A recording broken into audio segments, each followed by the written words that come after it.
Assalamu alaikum dünyanın her qaysi joylaridagi aziz qarindoshlar, hurmatli xonimlar va apandilar. Hammamizga ma'lum bo'lgandek 3-dekabr kuni Amerika Kongressida Uyg'ur kishilik huquq qonun loyihasi Avam palatada mutlaq ko'p ovoz bilan g'alabaga erishib ma'qullandi. Aziz qarindoshlar, Sharq Turkiston da'vosi oxirgi bir necha yil ichida boshda Amerika boshliq g'arb davlatlarida Türkiye, Yaponiya, Avstraliya ve O'rta Osiyo qatorliq davlatlardagi siyosiy tashkilot va jamiyatlarimizning aktiv fidoyilarimizning imzo to'plash, guvohlik berish, arz xat yozish, namoyish qilish qatorliq tirishchanligi va g'ayrati natijasida zo'r g'alabalarga erishdi.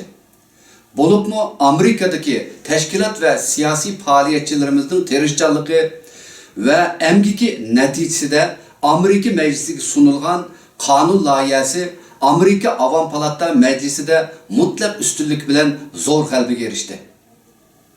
Bu kanun aldığımızki günlerde belki yürgüzülüşe koyuluşu mümkün. Sharq Turkiston sürgündeki hükümet reis kabineti buluşu bilen başta Amerika'daki qarindoshlarimizni ciddi seferberlik qilib bu kanun layihasının Kengash Palata Meclisi'nin g'alabalik o'tishiga kuch chiqarishini umid qilamiz.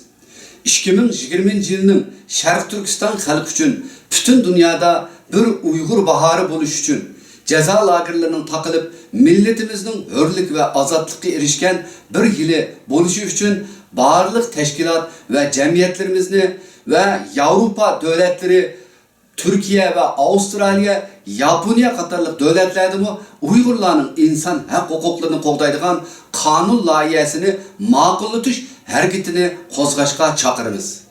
2020 yilning butun dunyodagi Sharq Turkistonliklarning o'zaro ittifoqlashib, hamkorlashib, birlikda vatanimiz Sharq Turkistonning mustaqillik uchun kurash qiladigan bir yil bo'lishi uchun Janob Allohdan umid qilamiz va niyaz qilamiz. Allah yar ve yardımcımız olsun. Hürmet bilen Sharq Turkiston sürgündü hükümeti reis işxonasi.